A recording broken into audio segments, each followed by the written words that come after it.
सर्वश्रेष्ठ है वृंदावन, और वृंदावन में सर्वश्रेष्ठ हैं यमुना जी,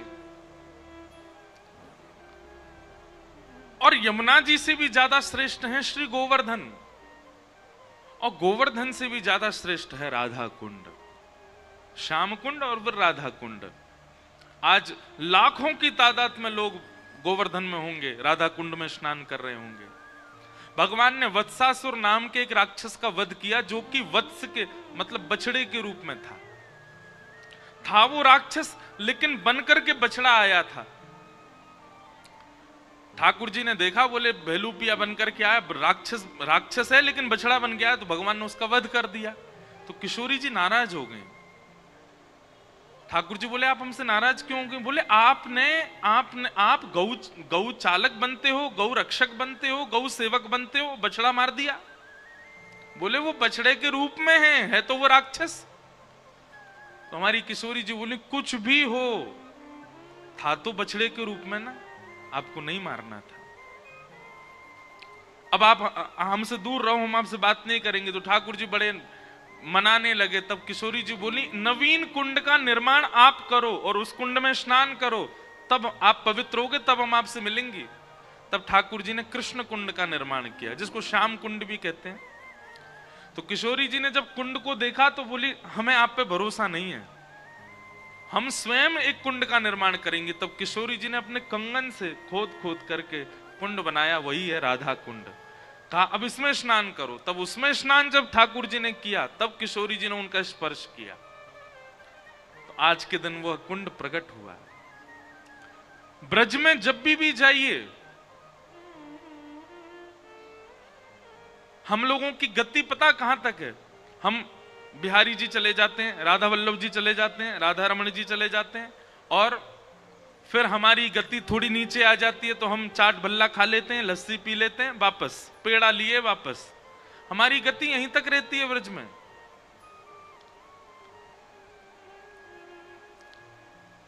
बार बार ब्रज में एक ही स्थान मत जाइए। ब्रज बहुत विकसित है। ब्रज जब आपको स्वीकार करेगा तो अपने अंदरूनी रूप का दर्शन कराएगा। ब्रज में जब जाइए, गिरिराज जी की परिक्रमा जरूर करके आओ, श्री गोवर्धन नाथ जी को प्रणाम करके आओ। जिनको आप पूजने जाते हो वो उनके भी इष्ट हैं, ठाकुर जी भी उनको वंदन करते हैं, पूजते हैं। आपको पता है गिरिराज जी कैसे हैं? ये गौ आकार हैं, पूरा पर्वत गैया के रूप में है। वहीं रास्ते में जब आप परिक्रमा लगाते हैं तो राजस्थान पड़ेगा बीच में थोड़ी देर के लिए, पूछरी और जतीपुरा। तो उसका नाम पूछरी क्यों है? क्योंकि वहां गौ आकृति वाले श्री गिरिराज जी की पूंछ है। वो गौ के आकार में है ना गिरिराज पर्वत, तो वहां पूंछ है, इसलिए उसको पूछरी बोलते हैं।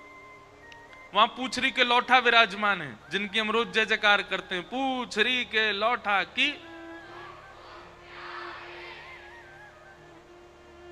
अब तो सबको याद हो गया। अरे एयरपोर्ट पे भी कई बार लोग जानकार मिल जाते हैं तो वो चिल्ला देते महाराज जी पूछरी के लौठा की हुप हुप प्यारे। अब बाकी सब देखते हैं जे क्या हो रहा है, ये क्या हुप हुप कर रहे हैं। पूछरी के लौठा कौन है? श्री हनुमान जी महाराज। महादेव ठाकुर जी से इतना प्रेम करते हैं, हमारे महाकाल भगवान श्री कृष्ण से इतना प्रेम करते हैं कि उनके प्रेम के भाव को स्वीकार करने के लिए अनेक रूप महादेव धारण करते हैं।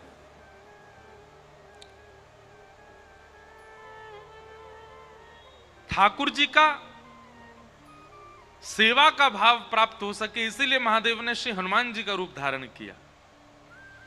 तो राम अवतार में हनुमान जी ने खूब सेवा की, लेकिन हनुमान जी के मन में आया कि एक बार ठाकुर जी के हम सखा भी बने।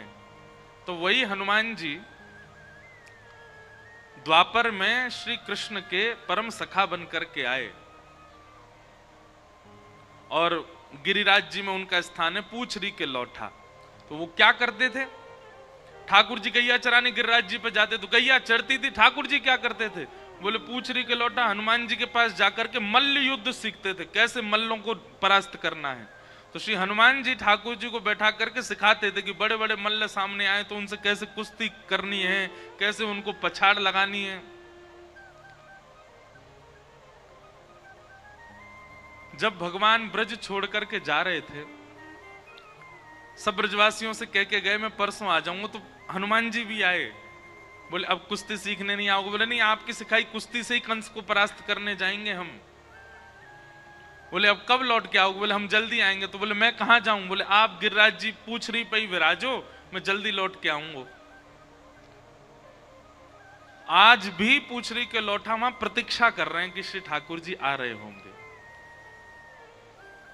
इसलिए जो भी गिरिराज जी की परिक्रमा करने जाता है उनको जरूर प्रणाम करता है।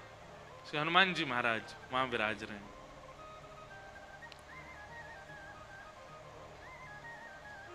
पूछरी के लौटा। गिरिराज जी में मुख्य स्थान जो है वो जतिपुरा में है। आपने कभी गैया का एक चित्र देखा है कि गैया बनी हो चित्र में और बछड़ा उसका दूध पी रहा हो, तो गैया अपना मुख सीधा नहीं रखती, ऐसे घुमा के पीछे कर लेती है, उस वत्स को चाटती है, उस वत्स की ओर प्रिय भाव रखती है। उस समय आप चित्र में देखेंगे गैया का मुख बिल्कुल मध्य में आ जाता है। तो इसलिए जतिपुरा जो है वो मध्य स्थान है। मानो गिरिराज जी पीछे मुड़ करके श्री कृष्ण रूपी वत्स को स्नेह दुलार कर रहे हैं, इसलिए मुख्य स्थान गिरिराज जी में जतिपुरा है, उनको मुख्य स्थान माना जाता है। तो ऐसे गिरिराज जी की परिक्रमा करने जाया करो। श्री राधा कुंड कृष्ण कुंड में स्नान किया करो। स्नान नहीं कर सकते तो आचमन किया करो, और आचमन नहीं कर सकते तो कम से कम थोड़ी देर बैठ करके वहां पर आपको जो स्तुति आती है, आपको जो भजन आते हैं, आपको जो कीर्तन आते हैं, आपको जो नाम आता है, किशोरी जी को सुनाओ। वो साक्षात किशोरी जी का सचल जल स्वरूप है राधा कुंड। अभी कार्तिक मास में ऐसी परिक्रमा चल रही होगी राधा कुंड की, गिरिराज जी की अलग, राधा कुंड की दे रहे होंगे सब, और किशोरी जी को कोई राधा कृपा कटाक्ष सुनाता। अच्छा, एक प्रश्न मुझसे किसी ने कहा, महाराज जी हम किशोरी जी को ही राधा कृपा कटाक्ष क्यों सुनाते हैं? किशोरी जी का ही नाम किशोरी जी को ही क्यों सुना रहे हैं? वास्तविकता तो ऐसी है कि जब हम किशोरी जी का कोई भी गुणगान गाते हैं, हमारी भावना ऐसी है कि हम किशोरी जी को सुना रहे हैं, पर वो किशोरी जी नहीं सुनती, सामने बैठकर के श्याम सुंदर सुनते हैं। इसलिए ब्रज में सब राधे राधे क्यों कहते रहते हैं? किशोरी जी भी राधे राधे बोलती हैं, स्वयं अपना नाम ही किशोरी जी बोलती घूमती हैं पूरे कुंज में। निकुंज की लीला में वर्णन आता है कि किशोरी जी भी जब सखियों के बीच में बैठती हैं तो सब सखियों से कहती है कीर्तन करो। क्या कीर्तन करें? बोले श्री राधा यही कीर्तन करो। एक दिन ललिता विशाखा के चित्त में ये प्रश्न उठा, बोले किशोरी जी अपने नाम का ही कीर्तन करवा रही हैं। एक दिन जिज्ञासा बस पूछा कि आप अपने नाम का कीर्तन क्यों करवा रही हो? तब किशोरी जी कहती हैं, मैं जहां रहूं श्याम सुंदर आसपास ही छिपे बैठे रहें। अब कभी तो झाड़ीन में आ जाएं, कभी सरोवर में आ जाएं, कभी कुंड में आ जाएं, छुप के बेचारे अव्यवस्था में खड़े रहें, उनको सुख देवे के काजे मैं तुम सबंसों मेरो ही नाम उच्चारण करवाऊं, क्योंकि उनको सुनकर के सुख मिले। या हमारे किशोरी जी अपना नाम ही गाती हुई घूमती हैं, क्यों? क्योंकि श्याम सुंदर आसपास होंगे तो उनको सुख मिल रहा होगा। वृंदावन रस, वृंदावन प्रेम अलग है। हमारे ब्रज में कहते हैं, या जाने कहां गंवार, गंवारों को समझ नहीं आएगा वृंदावन का प्रेम। ऐसा वृंदावन ब्रजमंडल, उसको हम बारंबार प्रणाम करते हैं। आज कुछ भाव आए हैं। एक तो सनातन सेवा संस्था इस कथा में अपनी सेवा दे रहे हैं दिन रात एक करके। तो इस सनातन सेवा संस्था ग्रुप जो है, इनसे मैं मिला भी सबसे, ये मंदिरों को स्वच्छ करने का काम करते हैं, जगह जगह जाते हैं, जो भी मंदिर होते हैं उनको स्वच्छ करने का, स्वच्छकरण करने का इनका कार्य है। और ये देश का पहला ऐसा ग्रुप है जो इस प्रकार की सेवा कर रहे हैं। 4 लोगों से शुरू हुआ था, आज 1000 सदस्य हैं इसमें। एक बार इनके लिए खूब तालियां। ये लोग मंदिर स्वच्छ करते हैं और ब्लड डोनेशन का कार्य भी आप लोग कभी कभी शिविर लगाते हैं, पौधारोपण भी करते हैं। और ये सारे युवा बालक हैं, सनातनी इन्फ्लुएंसर ग्रुप व्यास मंच से इनको बहुत बहुत शुभकामनाएं। आप लोग ऐसे ही लगे रहिए। फिर किसी का प्रश्न आया है आज कि आपने कल कथा में चर्चा करी कि ना जाने कौन से गुण पर दयानिधि रीझ जाते हैं, लेकिन जिसमें कोई गुण ही नहीं हो तो क्या करे। आपने शायद दूसरे या तीसरे दिन की कथा हमारी नहीं सुनी। भगवान के 4 प्रकार के भक्तों के विषय में हमने बताया था, राजस, तामस, सात्विक और निर्गुण। जिन चारों का वर्णन करते हुए भगवान स्वयं कहते हैं कि मुझे सात्विक ठीक लगते हैं, राजस इतने प्रिय नहीं, तामसी बिल्कुल प्रिय नहीं। तब मैया ने पूछा आपके सबसे प्रिय कौन है? तब भगवान कहते हैं निर्गुण, जिसमें कोई गुण ही नहीं है, जो केवल मुझसे प्रेम करता है। ना उससे भोजन बनाना आता, ना उससे नृत्य करना आता, ना उससे गाना आता, ना उससे सजना आता, ना उससे सवरना, बस मुझसे प्रेम करना आता। और प्रेम गुण नहीं है, प्रेम स्वभाव है। और प्रेम स्वभाव जिसका है उसमें कोई गुण आए ना आए, प्रेम स्वभाव में आ गया ना तो सारे गुण उसके अंदर दिखने लग जाते हैं। प्रेमी व्यक्ति जो होता है ना, उसके चेहरे की आभा प्रभा, उसकी वाणी, उसके शब्दों का चयन, उसके नेत्रों का मटकना, सब कुछ इतना आकर्षक लगता है। आप अगर कोई गुण युक्त नहीं हो, यह बात अपने मन से निकाल दीजिए कि ठाकुर जी गुण देख करके ही प्रेम करते हैं। यदि गुण देखा होता तो श्री हनुमान जी महाराज श्रीमद् भागवत में कहते हैं, हम लोग तो बानर हैं, हमारा ना तो रूप अच्छा, ना हमारी वाणी अच्छी, ना हमारी चाल चलन अच्छी, लेकिन फिर भी राम जी हमको अपना मित्र मानते। ठाकुर जी को गुण ही देखना होता तो 33 कोटि देवता, सुंदर देवताओं की सेना लेकर के युद्ध करने जाते रावण से, बानरों की सेना लेके क्यों गए? इस बात का प्रमाण है कि ठाकुर जी गुण नहीं देखते, ठाकुर जी प्रेम देखते हैं। प्रेम गुण नहीं है, प्रेम स्वभाव है। फिर आपने आगे कहा, वैसे तो हम उत्तर दे ही चुके हैं, अब उत्तर यही है, अब इससे आगे हम क्या पढ़ें। अब भाव अच्छा है आपका। आप कह रहे हैं आगे कि जैसे रामायण जी में फुलवारी प्रसंग में आप संतों से सुनाएं। अच्छा, एक बात और हम क्लियर करना चाहते हैं। आज भी जब हम मंच पे आ रहे थे तो मंच संचालक बोले, परम पूजनीय संत श्री इंद्र, भैया हम संत नहीं हैं, हम भागवत के वक्ता हैं और सदगृहस्थ परंपरा में हैं। वैसे तो संत का मतलब यह नहीं होता कि जो विरक्त हो उसी को संत कहा जाता है। श्रीमद् भागवत में संत की परिभाषा भगवान कपिल बताते हुए कहते हैं, जिसके अंदर 5 लक्षण हो उसको संत कहा जाता है। सबसे पहला लक्षण वहां बताया गया सहनशीलता, दूसरा लक्षण बताया गया करुणा, तीसरा लक्षण बताया गया सबका हित चाहने वाला, चौथा लक्षण बताया गया अजात शत्रु, किसी से शत्रुता ना मानने वाला, और अंतिम लक्षण बताया कम बोलने वाला। ये 5 लक्षण जिसमें हो वो पैंट भी पहनता है तो संत है। लेकिन फिर भी किसे संत कहना चाहिए ये थोड़ी सी आपको भाव देखना चाहिए। कौन संत है, बहुत सावधानी से सुनो। प्रश्न सुनिएगा, बहुत अच्छा प्रश्न है। प्रश्न क्या किया कि महाराज संसार में हर व्यक्ति सुख की कामना से ही श्रम कर रहा है, परिश्रम कर रहा है। चाहे वो 200 रुपए प्रतिदिन कमाने वाला व्यक्ति हो, चाहे 200 करोड़ रुपए प्रति महीने कमाने वाला व्यक्ति हो, हर व्यक्ति का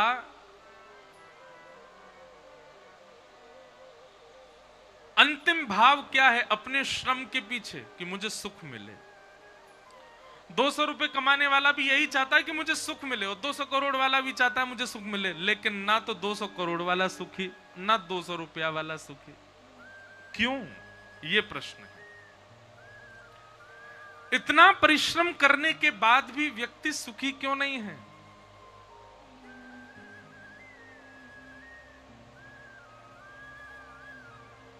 एक गायक हुए जगजीत सिंह, नाम सुना है? उनकी गजल सुनी है? हमारी कथा नहीं सुनी, गजल सुनते हुए सुना करो, अच्छी अच्छी गाए हैं उन्होंने। बहुत दिन बाद गा रहा हूं मैं, कथा में गाया करता हूं कभी कभी। एक पंक्ति बहुत अच्छी है उनकी, सुबह से शाम तक बोझ ढोता हुआ, सुबह से शाम तक बोझ ढोता हुआ, सुबह से शाम तक बोझ ढोता हुआ, चैन खोता हुआ, बार बार आदमी हर तरफ है जगह, बेशुमार आदमी फिर भी तन्हाइयों का शिकार आदमी, हर तरफ है जगह, बेशुमार आदमी हर तरफ है जगह। सब परेशान है। आप लोगों को लगता होगा जे ऊंचे मंच पर बैठते हैं, सब इनको प्रणाम करते हैं, महाराज यहां से निकल के जाओ, सब इनके आगे पीछे भागते हैं हाथ जोड़ के, बहुत सुखी हैं। कमरा में बैठे रहते हैं पूरे दिन, आप माल उड़ाते हैं बस, और कोई काम करना ना धरना, बस 2 घंटा 2.5 घंटा आगे प्रवचन कर जाते हैं, मोटी दक्षिणा लेते हैं, खुश रहते हैं बहुत। भैया ये मेरी नहीं, हर आदमी की स्थिति है। हमको अपने अलावा सब सुखी लगते हैं। ये हर आदमी का स्वभाव है कि उसको अपने अलावा सब सुखी लगते हैं, और उसको जो सुखी लग रहा है ना, उसकी भी यही स्थिति है, उसको भी अपने अलावा सब सुखी लगते हैं। हर संसार के व्यक्ति का यही स्वभाव है। पैदल चलने वाले को लगता है साइकिल वाला बहुत सुखी है, बताओ पैडल मार के भाग जाता है। साइकिल वाले को लगता है मोटरसाइकिल वाला सुखी, इसको पैडल ही नहीं मारना पड़ता, रेस मार के भाग जाता है।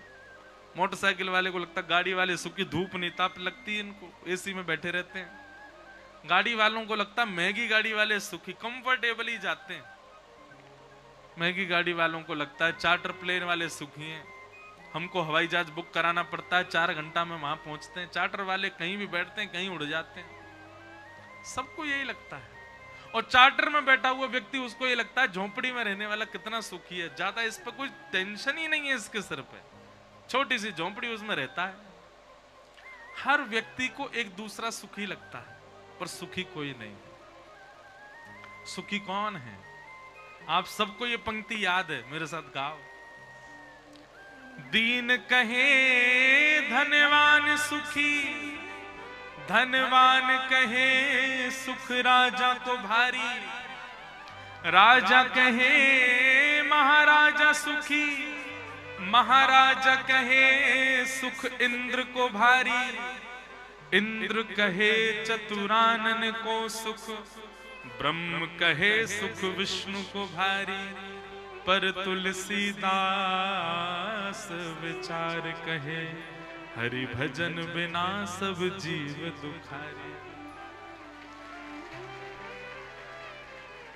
आप सब लोग अपना फोन निकालो, सेल्फी कैमरा ऑन करके अपना मुखमंडल देखो। आप इस समय जितने सुखी हो ना, उतने सुखी आप संसार में कभी नहीं रहते।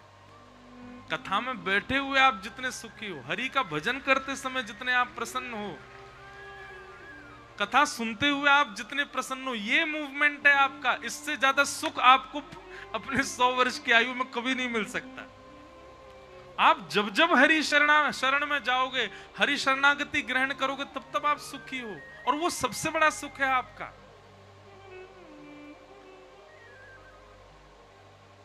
संसार में सुख नहीं है। भागवत जी में संसार का एक दूसरा नाम है, दुखालयम शाश्वतम। क्या नाम है? दुखालयम। जैसे विद्या जहां पढ़ी जाती है उसका नाम विद्यालय, भोजन जहां किया जाता वहां भोजनालय, पुस्तक जहां पढ़ी जाती वो पुस्तकालय, कार्य जहां किए जाते वो कार्यालय, चिकित्सा जहां होती वो चिकित्सालय। अब चिकित्सालय में जाकर के समोसा मांगो, नर्स बेचारी सिरिंज लेकर के बैठी है, आप कह रहे हो समोसा बना के दो, नर्स कहेगी अच्छा हम तेरे को समोसा वाले दिखते हैं, हम तो सिरिंज लगाना जानते हैं। और समोसा वाले से कहो कि भैया हमको ड्रिप लगा दो, ये उल्टा पुल्टा कैसे चलेगा? तो फिर वही बात संसार में भी लागू है कि आप संसार में ये कैसे कह सकते हो कि हमको सुख चाहिए? इसका नाम ही दुखालय है। पर चोरी चुपके इस दुखालय में सुख यदि कहीं मिलता है तो कथा में मिलता है, हरि भजन में मिलता है, हरि शरणागति में मिलता है, और कहीं नहीं।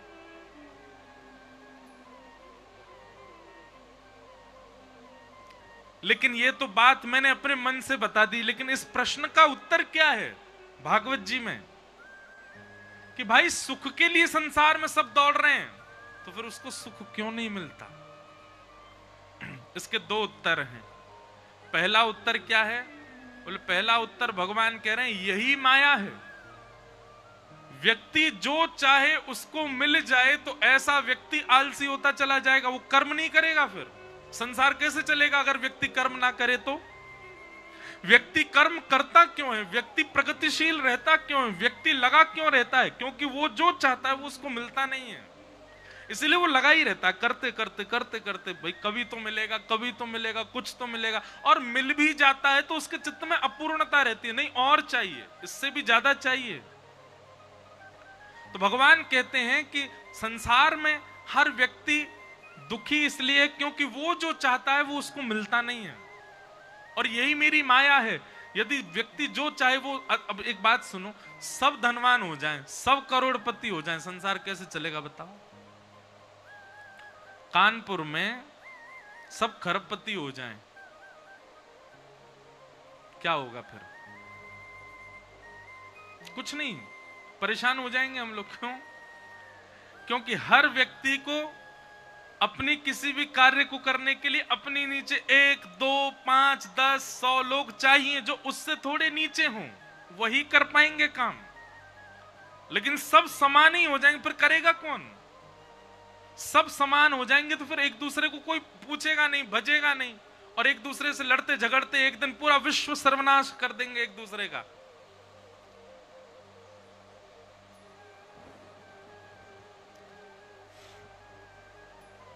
इसलिए संसार में भगवान ने ये ऊंच नीच आदि ये सब थोड़ी थोड़ी रखी है ताकि इससे संसार चलता रहे। अब इसका दूसरा उत्तर सुनिए कि संसार में हर व्यक्ति सुख की कामना से कर्म कर रहा है तो फिर वो सुखी क्यों नहीं होता? इसका उत्तर भागवत जी में नहीं, भगवत गीता में भगवान ने दिया है। क्या? कि व्यक्ति अपने किसी भी कर्म को करने के पीछे सुख की कामना गलत रखता है। सुख की कामना ही नहीं होनी चाहिए। सुख की कामना से कभी कर्म नहीं करना चाहिए, तो फिर शांति की कामना से करना चाहिए। किस कामना से करना चाहिए? शांति। सुख की कामना से भजन, सुख की कामना से कर्म मत करो, क्योंकि आप सुख की कामना से जब करेंगे तो आप लोभी भी हो जाएंगे, आप मोही भी हो जाएंगे, आप चिंतित भी रहेंगे, आप परेशान भी रहेंगे। पर आपकी इच्छा क्या है? मैं जो करूं उसके बदले मुझको शांति मिले। शांति की इच्छा से कर्म करने वाला व्यक्ति कभी लोभी नहीं हो सकता, वो कभी मोही नहीं हो सकता, वो कभी हाथ पैर नहीं फेंकेगा ज्यादा। जितना मिलेगा उसमें प्रसन्न रहेगा, जितना मिलेगा उसमें आनंद में रहेगा, क्योंकि उसका गंतव्य सुख नहीं है, उसका गंतव्य शांति है।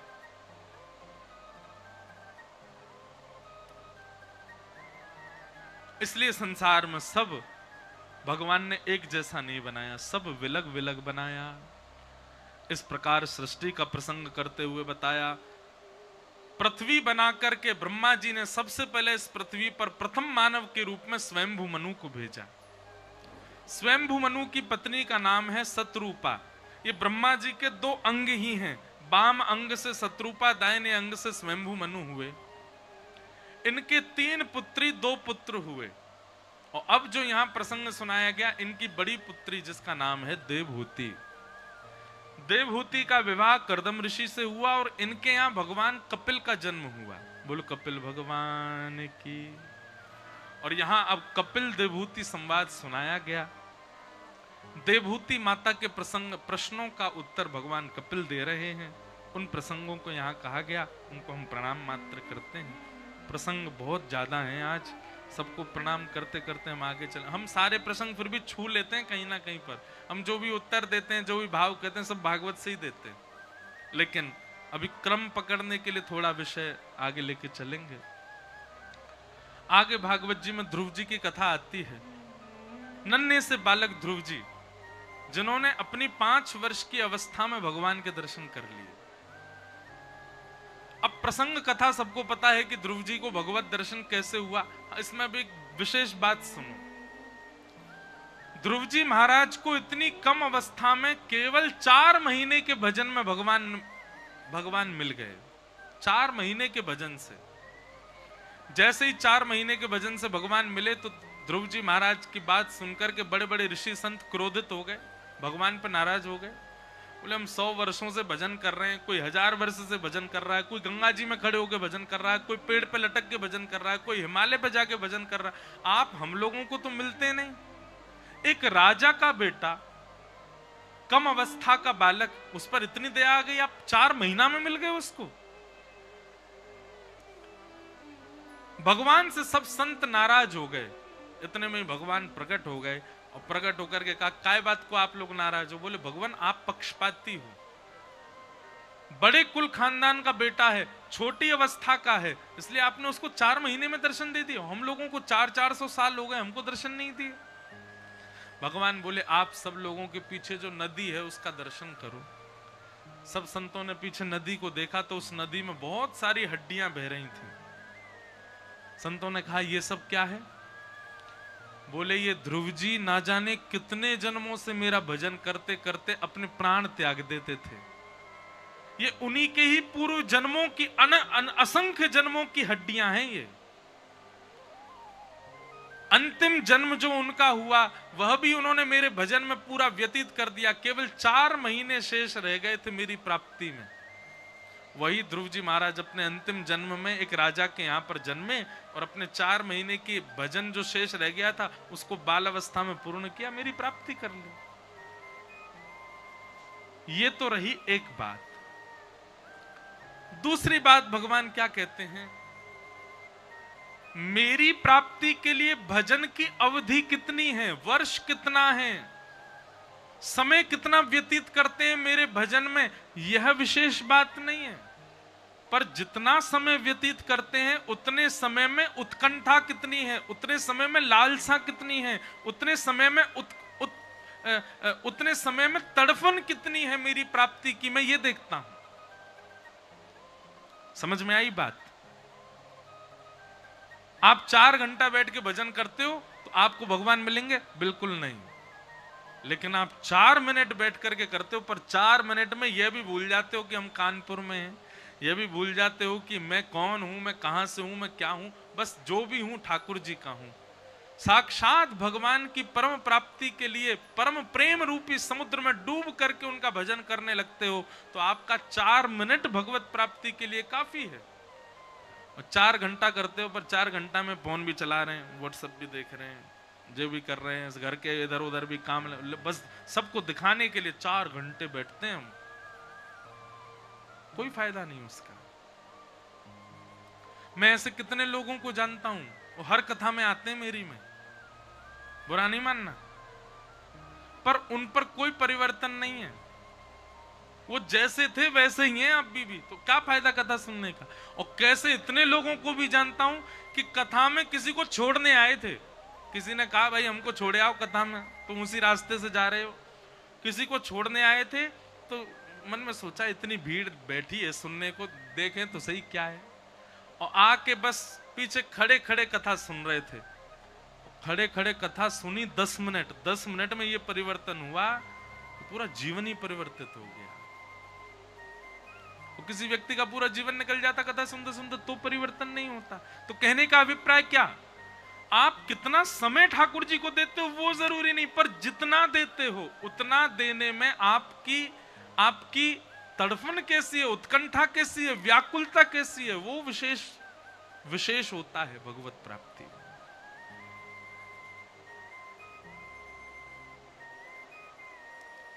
ध्रुव जी महाराज ने 4 महीने भजन किया, पर 4 महीने में ऐसी उत्कंठा प्रकट कर दी ठाकुर जी के आगे कि ठाकुर जी को वैकुंठ से आना पड़ा और ध्रुव जी को दर्शन देना पड़ा। ध्रुव जी महाराज के सामने श्री ठाकुर जी प्रकट हो गए। प्रकट होकर के ध्रुव जी को दर्शन दिया। दर्शन दे करके ध्रुव जी पर अनुग्रह किया और अनुग्रह करके उनको 36,000 वर्ष अभी राजपाट संभालने की आज्ञा देकर के भगवान प्रस्थान कर गए। 36,000 वर्ष राज्य करने के बाद ध्रुव जी महाराज मृत्यु के सिर पर पैर रख करके सशरीर विमान में बैठ करके भगवत धाम को प्रस्थान कर गए। बोलो भक्त वत्सल भगवान की जय, ध्रुव जी महाराज की जय। ऐसे ध्रुव जी महाराज की परम वैष्णवी भक्ति के बारे में बताया गया। आगे भागवत में ध्रुव जी के वंश की पूरी चर्चा बताई गई। इसी वंश में ही फिर बैन की कथा आई, बैन के बाद पृथु महाराज की कथा आई, आदि आदि सबका भाव बताया गया। ऋषभदेव भगवान का चरित्र सुनाया गया। तत्पश्चात जड़ भरत और जड़ भरत पर कृपा की। जड़ भरत ने कृपा की रहुगण राजा पर। वह प्रसंग यहां पर रहुगण जड़ भरत संवाद सुनाया गया। सबको हम प्रणाम मात्र करते हैं। आगे नरकों का वर्णन किया गया है और नरकों का वर्णन करते हुए कितने प्रकार के नरक हैं, कौन कौन लोग नरक जाते हैं, उन सब के विषय में बताया। आप लोग भी सुनिए। 6 चिन्ह जिनके होते हैं ऐसे लोग नरक जाते हैं। बहुत ध्यान से सुनना। वैसे तो बहुत सारे प्रमाण हैं नरक जाने वालों के, पर 6 मुख्य प्रमाण हैं। अत्यंत कोप कटुका च वाणी दरिद्रताम च स्वजनेषु वैरम नीच प्रसंग कुलहीन सेवा चिन्हानि देहे नरकम गताना। सबसे पहला भयंकर गुस्सा। जो भी भयंकर क्रोधी बैठा है इस कथा पंडाल में या फिर आपके संबंध में कोई भयंकर क्रोधी, भयंकर क्रोधी किसको कहते हैं? जिसके सामने महाराज इतनी चूक करने में भी पूरा परिवार घबराता है। क्यों? बोले गुस्सा ही करेगा। ऐसे व्यक्ति को आज रात्रि में मैसेज कर देना, बेटा तुझको नरक का वीजा मिल गया है और विदाउट इमिग्रेशन जाएगा। इसलिए अभी भी समय है, न क्रोध कम कर ले भैया। और इस कथा में भी यदि ऐसा कोई व्यक्ति बैठा है जिसको बहुत क्रोध आता है, थोड़ी कथा सुनने की अपनी अवधि बढ़ाओ, ज्यादा कथाएं सुनो। कथा में एक आश्चर्य बताऊं आपको। 4:30 बजे हम व्यास मंच पे बैठे और अभी बज रहे हैं 6:30।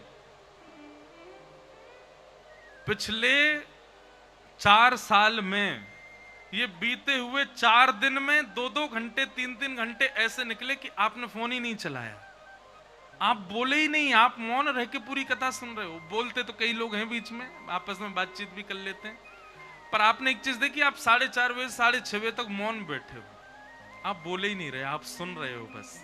इतना मौन कभी रहे आप? यहां बैठे हो। ये कथा का प्रताप है, कथा का ये प्रभाव है कि जिस वाणी को आप कभी शांत नहीं करते उसको आप पिछले 2 घंटे से शांत करके बैठे हो।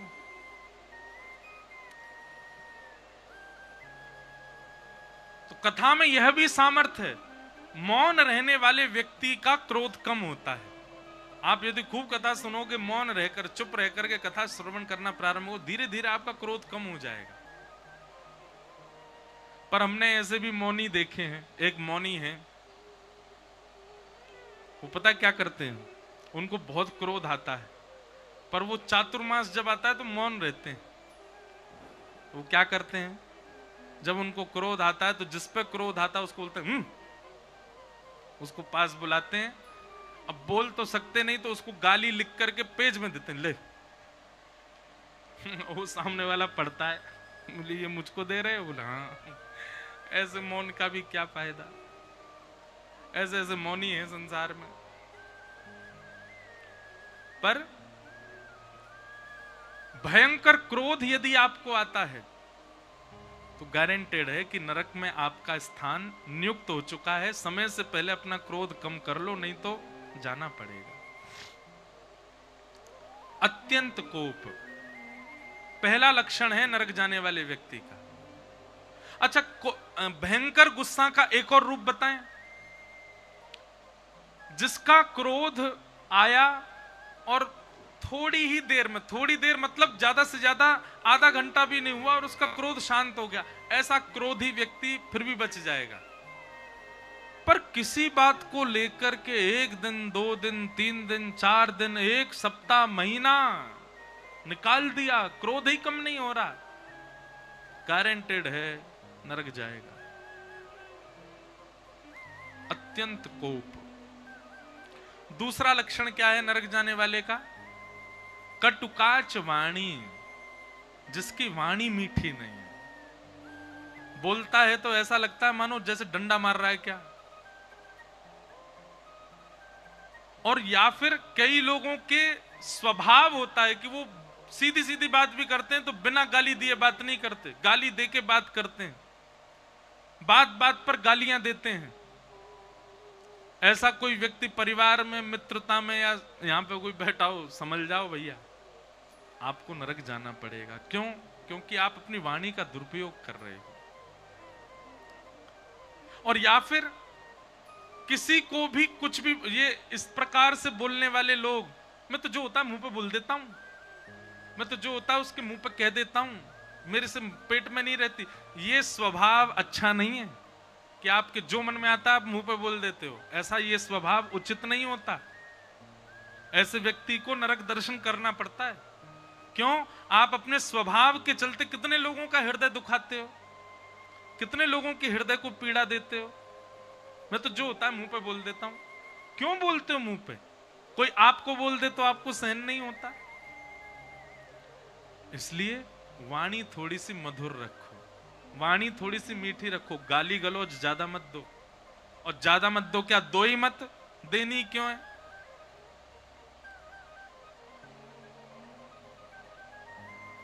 ज्यादा ही बहुत भयंकर गुस्सा आए तो आप एक गाली दे सकते हो, पागल, बस, इससे ज्यादा नहीं। और थोड़ी शुद्ध भाषा में देनी हो तो मूर्ख, बस, इससे ज्यादा नहीं। और संस्कृत में देनी हो तो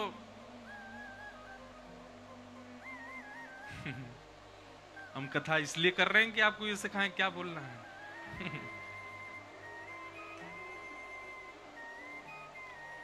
कभी गाली देने वाला व्यक्ति ऐसा स्वरूप कर ले अपना, जिस पर गुस्सा आए उसको बोले, ए गुलाब जामुन इधर आ, रसगुल्ला सा। ज्यादा घेवर मत बने हमारे सामने, ऐसी गाली हो कितना अच्छा लगे है। मीठी मीठी गाली दो, होते है तो क्रोध में, लेकिन आप गाली की जगह मीठे शब्दों का प्रयोग करो।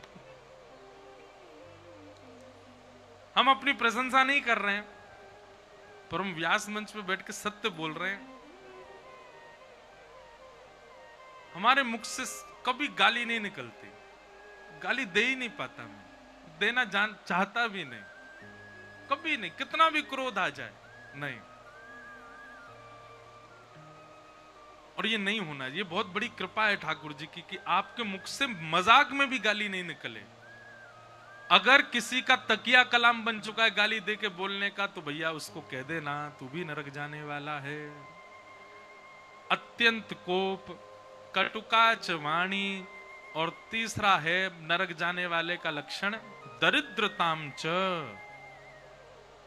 जो व्यक्ति दरिद्र है, दरिद्र मतलब होता है जो असंतोषी है,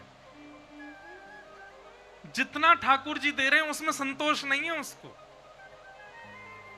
ठीक है, और बड़े उसके लिए प्रयास करता है, पर ऐसा उस व्यक्ति को दरिद्र कहते हैं कि जितना मिला उस पर संतोष नहीं और फिर प्रयास नहीं कर रहा है, बैठे बैठे सोच रहा है इतना और हो जाता, ये और हो जाता, ये भी मुझे मिल जाता, वो भी मेरा हो जाता। ऐसे व्यक्ति को दरिद्र कहते हैं। और असंतोषी व्यक्ति जो संतुष्ट नहीं रहता है, उसको भी नरक दर्शन करना पड़ता है। तो अत्यंत कोप, कटुकाच वाणी, दरिद्रताम च, और चौथा क्या है? स्वजनेषु वैरम। अपने ही जनों से अपने ही भाई बंधु और अपने ही परिवारी जनों से जो शत्रुता कर लेता है, नाराज हो जाए, रूठ जाए, वहां तक ठीक है, पर शत्रु मान ले, इस स्थिति तक में आ जाए कि महाराज परिवार का ही संबंधी सामने आ जाए तो उसको हम जान से मार देंगे, इस प्रकार की शत्रुता जो कर लेता है उसको भी नरक दर्शन करना पड़ता है। स्वजनेषु वैरम, अपने स्वजनों से वैर करे। अत्यंत कोप, कटुका चवाणी, दरिद्रताम च स्वजनेषु वैरम। और 5वां लक्षण क्या है? नीच प्रसंग। बहुत ध्यानपूर्वक सुनिएगा। प्रसंग का मतलब होता है संग, और नीच, नीच किसको कहते हैं? जो मांस खाता है, जो मदिरा भक्षण करता, मदिरा सेवन करता है, जो परिस्त्री संग करता है।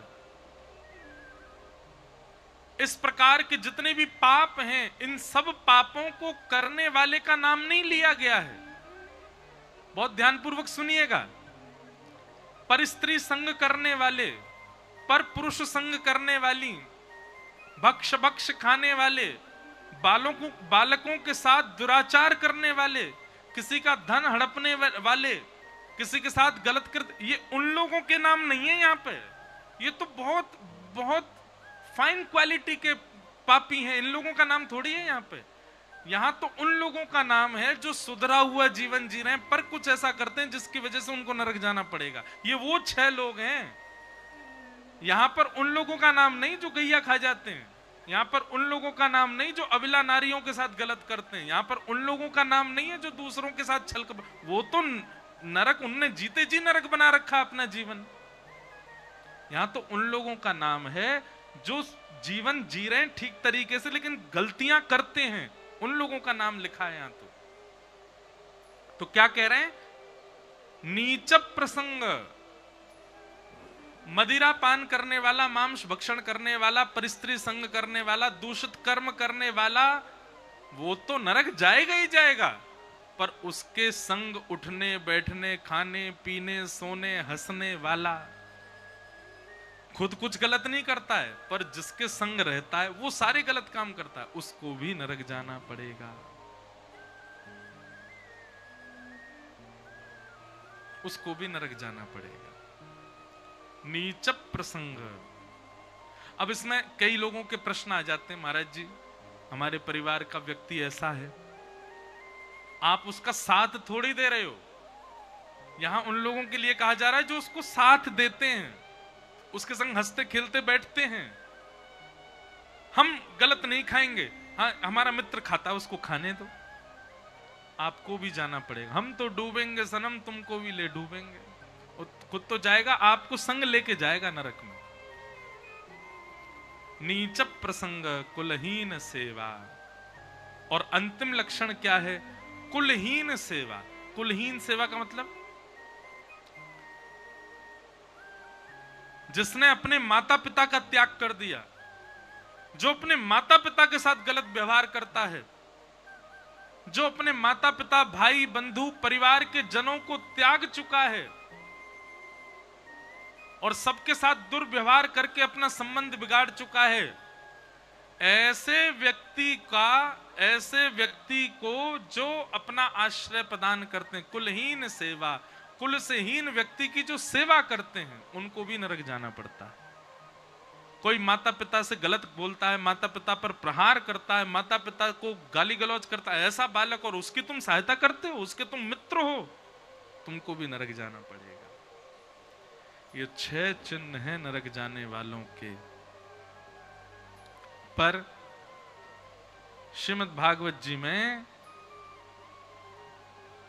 यमराज जी महाराज एक बात कहते हैं, क्या? बहुत ध्यान से सुनना। 3 काम करने वाले, नित्य हर दिन 3 काम करने वाले लोगों को कभी नरक नहीं आना पड़ता। कौन कौन से 3 काम? कि जिह्वा न भक्ति भगवत गुण नाम देयम, चेतश्च न स्मरति तच्चरणारविंदम, कृष्णाय नो नमति यत्सिरे कदापि, तानान्यध्वस्यमसतो कृत विष्णु कृत्या। जो अपने पूरे दिन में 3 बार भगवान का नाम लेता है, सुबह उठते ही, मध्याह्न में और रात्रि सोने से पहले। जो व्यक्ति अपने पूरे दिन में 3 बार भगवान के सामने सर झुकाता है, सुबह उठते ही, मध्याह्न में और रात्रि सोने से पहले। जो व्यक्ति पूरे दिन में 3 बार भगवान के आगे हाथ जोड़ करके, नेत्र बंद करके चित्त से भगवान को स्मरण करता है, भगवान को याद करता है, सुबह उठते ही, मध्याह्न और रात्रि में, ऐसे व्यक्ति को कभी नरक नहीं जाना पड़ता।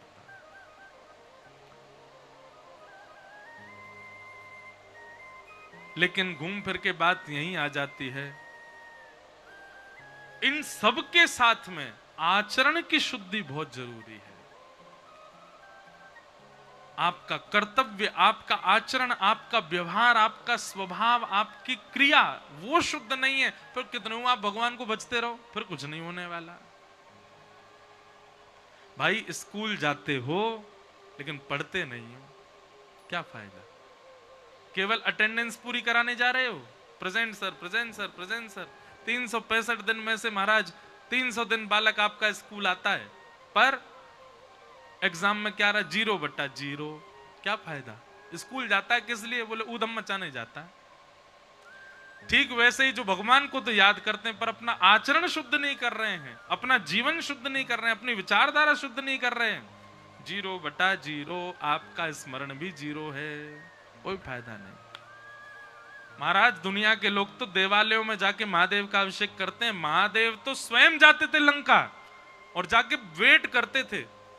क्यों? बोले रावण अभी भ्रमण पर गया है, लौट के आ जाएगा तब अभिषेक करेगा, तब तक बैठे रहो। महादेव इंतजार करते थे रावण आ जाए तो अपना अभिषेक करवाऊं। जब पता चलती रावण, ओह आप आ गए, अभिषेक कर लीजिए। हाँ महाराज जी बैठो। तब महादेव बैठ के तब अभिषेक करवाते था अपना। ऐसा था रावण। पर क्या फायदा? उसका आचरण शुद्ध नहीं था। कितना भी त्रिपुंड लगाता हो, कितना भी वेद ध्वनि करता हो, कितना भी संस्कृतज्ञ हो, इसलिए भैया आचरण शुद्ध। हमारे ऊपर सबसे बड़ा अनुग्रह ठाकुर जी का, सबसे बड़ी कृपा यदि ठाकुर जी की हमारे ऊपर कुछ है तो वो ये है कि हम मानव हैं, और मानव होने के बाद भी स्वस्थ मानव हैं। आंख, नाक, कान, जीव, सब कुछ ठाकुर जी ने दिया। एक अंग भी यदि हमारा भंग हो तो भी हम शिकायत करें, पर उसमें भी हमारे सूरदास जी तो शिकायत नहीं करते ठाकुर जी से। सूरदास जी महाराज के नेत्र नहीं थे, पर सूरदास जी कहते ठाकुर जी आपकी बहुत बड़ी कृपा जो आपने मुझे नेत्रहीन बनाया। क्यों? क्योंकि यदि नेत्र होते तो इस संसार में कहीं ना कहीं मेरी आसक्ति हो जाती। आपने मुझे नेत्र ना देकर के यह संकेत किया कि सूरदास तू तो केवल मोहिए देखियो, संसार है मत देखे। आपने अच्छा किया मुझे नेत्र नहीं दिए। पर भगवान ने, हम यहां पंडाल में जितने बैठे हैं लगभग सबके तो सारे अंग ही हैं। भगवान की पहली कृपा क्या है कि हम मानव हैं। दूसरी कृपा क्या है? सारे अंगों सहित हैं। तीसरी कृपा क्या है? बुद्धिमान हैं। चौथी कृपा क्या है?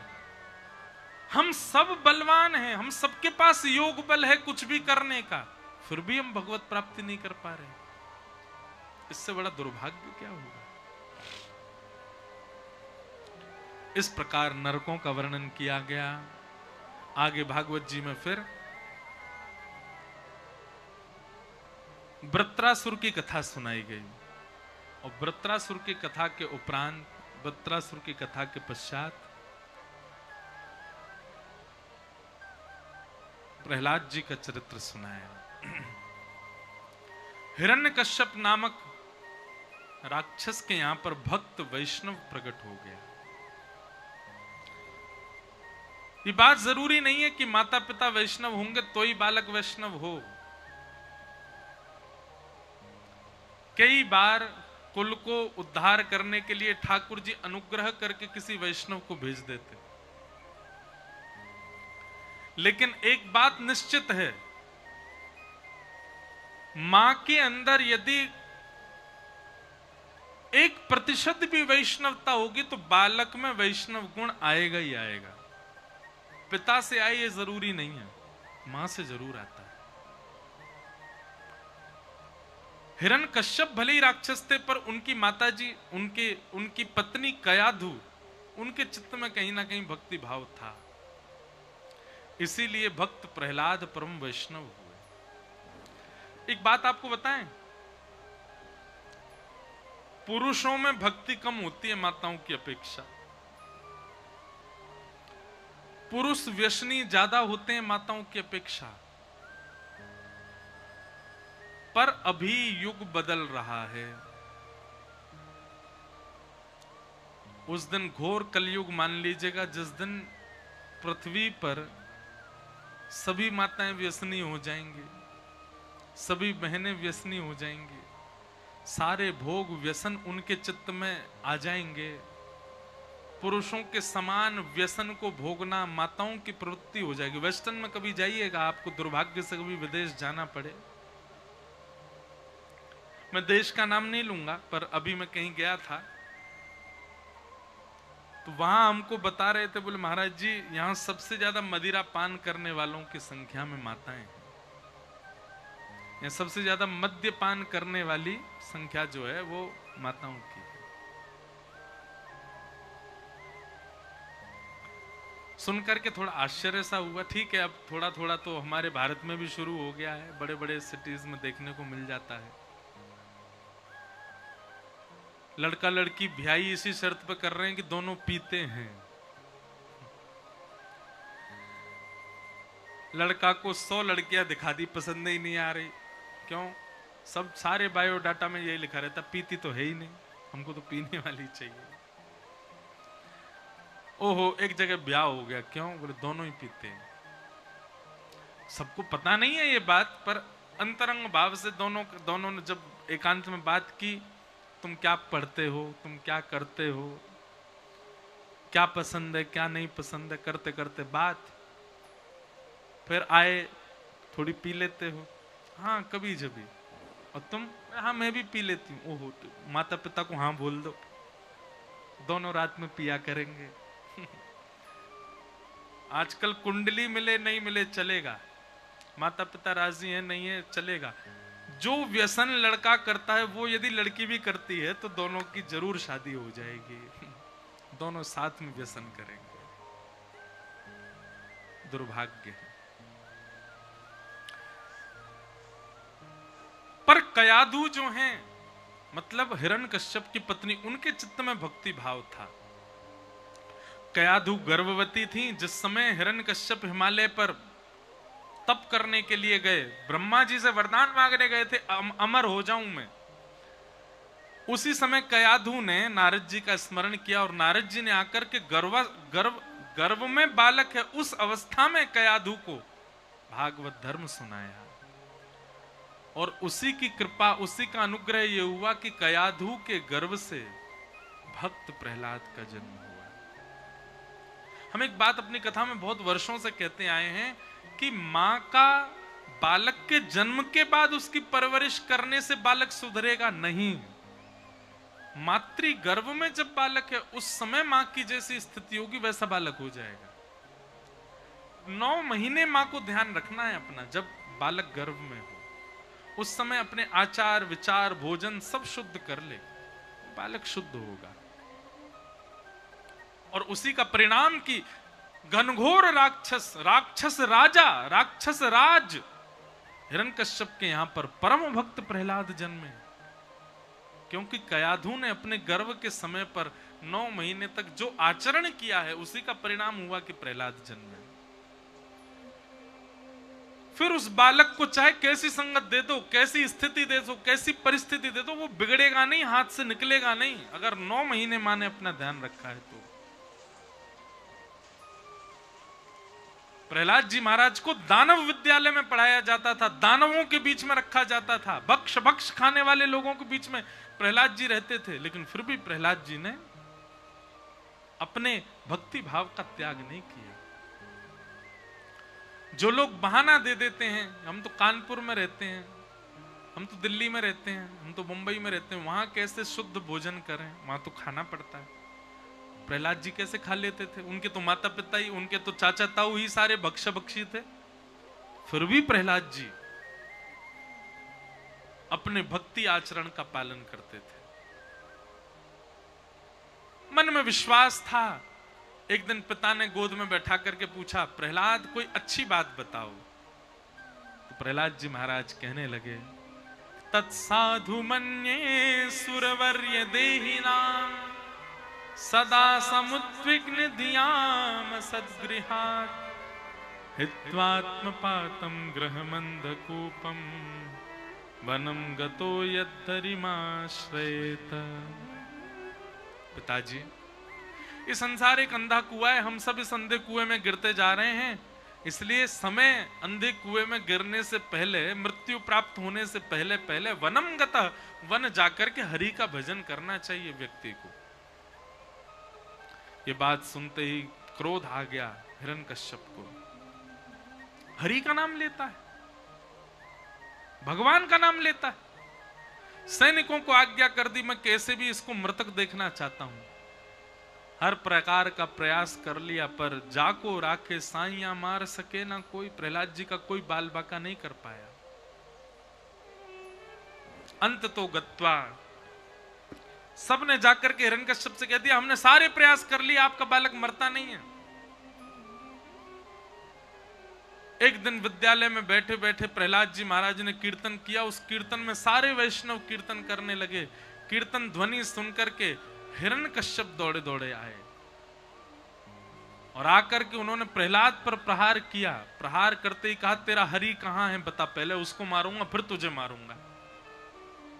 प्रहलाद जी महाराज बोले, खम्बायु यज्ञम शलिलम महिम च ज्योतिम से सत्वानि दृशोद्रुमादीन हरित समुद्रांश हरे शरीरम यत्किंच भूतम प्रणमेत अनन्यम। पिताजी, छोटे से कण से लेके विशाल वृक्ष तक सब में मेरा हरि विद्यमान है। छोटी सी नदी से लेके विशाल पर्वत तक सब में मेरा हरि विद्यमान है। कहां तक कहूं, आप में और मुझ में भी वही हरि है, बस देखने को दृष्टि चाहिए। बोले, अच्छा तेरा हरि सब जगह? बोले, हाँ। इस खंबे में है? बोले, है। हरि थे तो नहीं वहां पर प्रहलाद ने इसने विश्वास से कहा कि है, कि ठाकुर जी को खंभ में आना पड़ा। और जैसे ही मुष्टिक प्रहार किया हिरण्यकश्यप ने, खंभ भेदन करके भगवान नृसिंह प्रकट हो गए। बोलो नृसिंह भगवान की। नृसिंह बसे प्रति खंबन में, पर काढ़न को प्रहलाद कहां। प्रहलाद मतलब इतना विश्वास है हमारे अंदर। भाव के वश में है भगवान, भाव होए तो जित देखूं उतित, दीखत सुंदर श्याम। भाव नहीं तो मंदिर में भी दीखत बस पाषाण। भाव के वश में है भगवान। भाव नहीं है तो मंदिर में भी मूर्ति है, और भाव है तो कण कण में परमात्मा है। जहां देखोगे वहां ठाकुर जी दिख जाएंगे। हमें बहुत कथाएं याद आती हैं, पर समय का थोड़ा हमको लगता है, क्योंकि 7 बजे देखो लोग बाग धीरे धीरे जाने लगते हैं। सबको घर जाना है, दूर है, तो हमको ये लगता है फिर हम जल्दी कहें। भाव, विश्वास। विश्वास है तो ठाकुर जी कहीं भी मिल जाएंगे आपको। विश्वास नहीं है तो वृंदावन में पड़े रहो, राधा वल्लभ राधा रमण बिहारी जी 24 घंटा दर्शन करते रहो, वहां भी नहीं मिलेंगे ठाकुर जी। विश्वास। प्रहलाद जी महाराज ने कहा इसी में है। खंभ भेदन करके भगवान नृसिंह प्रकट हो गए। युद्ध हुआ हिरण्यकश्यप के साथ। दिन भर युद्ध करते करते सायंकालीन समय हो गया। शाम का समय होते ही भगवान ने हिरण्यकश्यप को अपनी गोद में धारण करके उसके पेट को विदरण करके उसका वध कर दिया। बड़े बड़े देवताओं ने आकर के भगवान की स्तुति गाई, पर प्रभु शांत नहीं हुए। तब अंत में ब्रह्मा जी ने प्रहलाद जी से कहा, तुम जाकर के स्तुति करो। तब प्रहलाद जी ने आकर के अपनी छोटे से प्रहलाद जी 4-5 वर्ष के, और छोटे छोटे हाथ से ऐसे हाथ जोड़ करके छोटे से मुखमंडल से तोतली वाणी में ठाकुर जी की स्तुति गा रहे हैं। क्या स्तुति गा रहे हैं भगवान की? हे नाथ, प्रहलाद जी महाराज कह रहे हैं कि ब्रह्मादय सुरगुणा मुनयोथ सिद्धा सत्वैकतानमतयो वचसां प्रवाहे नाराधितुं पुरगुणैः अधुनापि विप्रु किं तोष्टुमर्हति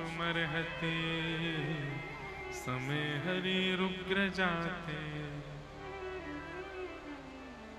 हे भगवान, मैं नन्हा सा प्रहलाद आपकी स्तुति गा रहा हूं, मेरी वाणी तो नहीं है आपकी स्तुति गाने योग्य। देवताओं जैसी लच्छेदार वाणी और शब्दकोश मेरे पास नहीं है जिससे मैं आपको रिझा सकूं, पर फिर भी मैं प्रयास करके आपको रिझाने का प्रयास कर रहा हूं। नाथ, आप क्रोध मत कीजिए। नन्हे से प्रहलाद की स्तुति सुनकर के भगवान तो क्रोध विरोध सब भूल गए अपना। प्रहलाद को उठा करके गोद में बिठा लिया और बिठा करके हृदय से लगाने लगे, जीव निकाल के चाटने लगे, नेत्रों से अश्रुपात करने लगे भगवान। और भागवत जी में बंधु आता है कि नृसिंह भगवान प्रहलाद से कहते हैं, प्रहलाद, मैंने आने में यदि विलंब किया हो तो मुझे क्षमा कर देना। प्रहलाद कहते, नाथ आप क्षमा मत मांगिए, निश्चित ही मेरी पुकार में कोई कमी रह गई होगी, इसीलिए इतने विलंब से आए आप। पर यह कोई विलंब नहीं, अभी मैं इतना छोटी आयु में और आपका मुझे दर्शन हो गया। भगवान ने प्रहलाद जी से कहा, बोले प्रहलाद, ब्रह्मा देवता सब मेरे से डर के मारे भाग गए मेरे रूप को देख करके, तुझे मुझसे भय नहीं लग रहा? मेरा ये सिंह स्वरूप, सिंह स्वरूप, इतना भयावह स्वरूप जिसको देख के लक्ष्मी भी डर गई, तुझे मेरे रूप को देख के भय नहीं लगता? प्रहलाद का उत्तर इतना गजब का है, मैं हर कथा में बोलता हूं ये बात। प्रहलाद जी महाराज कहते हैं, बोले नाथ, डर तो उसको लगेगा जो आपका मुखमंडल देख रहा होगा, पर नाथ जब से आप आए हो तब से मैं आपके चरणों को ही देख रहा हूं, मैंने आपका मुख देखा ही नहीं है। मेरी दृष्टि आपके चरणों से ही नहीं हट रही है। मैंने पहले से विचार करके रखा था कि जब कभी भी ठाकुर जी मेरे आगे आएंगे तो मैं उनके एक एक रोम का दर्शन करूंगा। नाथ, क्या बताऊं, जब से आप आए हो आपके चरणों से मेरी नजर ही नहीं हट रही। इतने प्यारे आपके चरण हैं, पता नहीं क्यों लोग आपको देख देख के भाग रहे हैं। जिनके चरण इतने सुंदर हैं उनका मुख कितना सुंदर होगा। प्रभु, मेरा मन होता है कि एक बार जी भर के पहले चरण देख लूं, चरण के बाद फिर घुटने देखूंगा, फिर आपका उदर देखूंगा, फिर वक्ष देखूंगा, फिर गला देखूंगा, अंत में मुख देखूंगा। तो अभी मुझे चरण देखने में मन लग रहा है, और नाथ कम से कम अभी कुछ वर्ष तक तो मैं केवल चरण ही देखूंगा आपके। फिर चरणों से जब थोड़ा मन भरेगा तो कभी भी नहीं, पर मन में ये भाव आएगा कि अब ने के ऊपर उठो तब आपका घुटना देखूंगा, तब आपका उदर देखूंगा। अब तो बहुत वर्ष बाद आपका जाकर के मुख देखूंगा, अभी तो चरणों को ही देखने में व्यस्त हूं मैं। कैसी भक्ति प्रहलाद की। नृसिंह भगवान को देखा ही नहीं है अभी तक प्रहलाद ने। वो जब से प्रकट हुए प्रहलाद चरण ही देख रहा है। भगवान ने हृदय, जय हो, धन्य है तेरी भक्ति प्रहलाद। ठाकुर जी के नेत्रों से अश्रुपात होने लगा। बंधुओं, भक्ति ऐसी करो कि आप ठाकुर जी के अधीन ना हो, आपकी भक्ति से ठाकुर जी आपके अधीन हो जाएं। वो प्रेम उच्च श्रेणी का नहीं माना जाता जहां पे एक ही पीछे पड़ा रहे। प्रेम तो वो श्रेष्ठ माना जाता है कि उसके प्रेम के प्रस्तुति करने से सामने वाला उसके अधीन हो जाए। क्षमा करें, जहां सामने वाला प्रेमी आपके अधीन नहीं हो पाया, आपके प्रेम में कोई कमी रही थी। आपकी भक्ति से ठाकुर जी अधीन हो जाएं, ना रह पाए आपके बिना, ऐसी स्थिति हो जाए। प्रहलाद की भक्ति वैसी थी। प्रहलाद से भगवान प्रसन्न हो गए और प्रसन्न होकर के प्रहलाद को बोले कुछ वरदान मांगो। प्रहलाद बोले वचन दीजिए जो मांगूंगा सो दोगे। भगवान बोले तू चिंता क्यों करता, तू मांग ना, मैं देने में देरी नहीं करूंगा। प्रहलाद बोला नहीं, पहले हाथ पे हाथ रख के वचन दीजिए जो मांगूंगा सो दोगे। भगवान बोले दूंगा, मांग क्या चाहिए। याद रखना भगवान वचन दिया है आपने। ब्रह्मादि देवता कांपने लगे, बोले हमारी पदवी मांग लेगा ये। लेकिन प्रहलाद जी क्या कहते हैं, बोले नाथ यदि राशि में कामान वराम स्वाम वरदर्शभ कामानाम हृदय संरोहम भवतस्तु व्रणे वरम। नाथ मुझे एक ही वरदान दे दीजिए। बोले क्या। बोले आपसे कभी कुछ मांगने की मेरे अंदर इच्छा ही पैदा ना हो, ऐसा वरदान दे दो। मैं आपसे कभी कुछ मांगू ही ना, ये वरदान मुझको दीजिए। भगवान बोले ये काम नहीं चलेगा, कुछ तो मांगना। ये क्या हुआ, ये बोले आपने वचन दिया था मुझको जो मांगूंगा सो दोगे। यही वरदान दे दीजिए कि मेरा चित्त कभी भी आपसे कुछ मांगे ही ना। और ठाकुर जी सुनो, बहुत ही देने का मन हो रहा है ना, तो मेरा चित्त आपसे कुछ ना मांगे, जब मांगे आपको मांगे, जब मांगू तो आपको मांगे।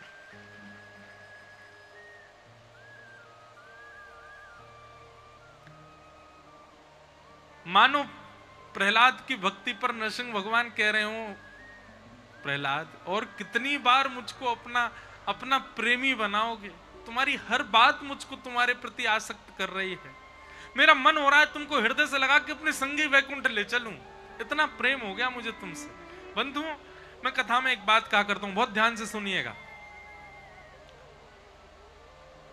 कभी भी किसी वस्तु का मूल्य कब बढ़ता है, उसके प्रस्तुतिकरण से।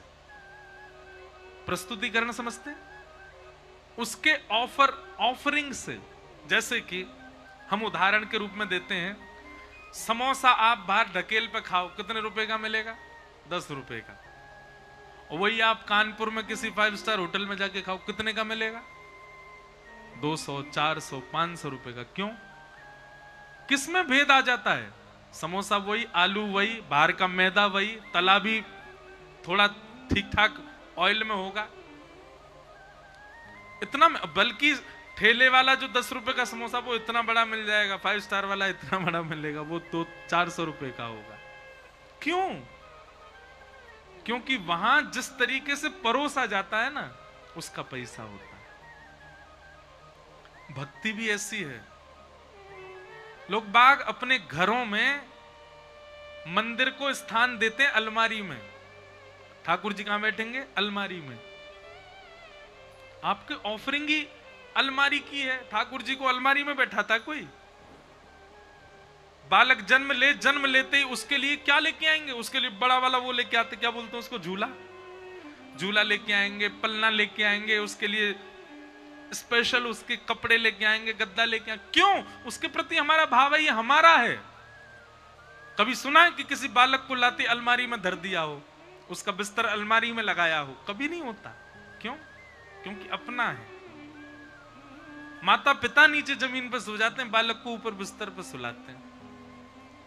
ठाकुर जी के प्रति क्या भाव है, इनको तो हम इसलिए घर में ले आए हैं ताकि इनकी कृपा दृष्टि हम पे बनी रहे, हमारे काम धंधा चलते रहे। कभी कभी जब समय मिले इनके आगे हाथ बात जोड़ दिया करें, अगरबत्ती घुमा के धुआं में खुल्लो करवा में इनको, ताकि इनका हम पे अनुग्रह करें। ठाकुर जी की दुर्गति कर देते हैं हम। भगवान कितने क्षमाशील हैं। कभी कभी मुझे सोच के लगता है ठाकुर जी कितना क्षमा करते हैं हमको।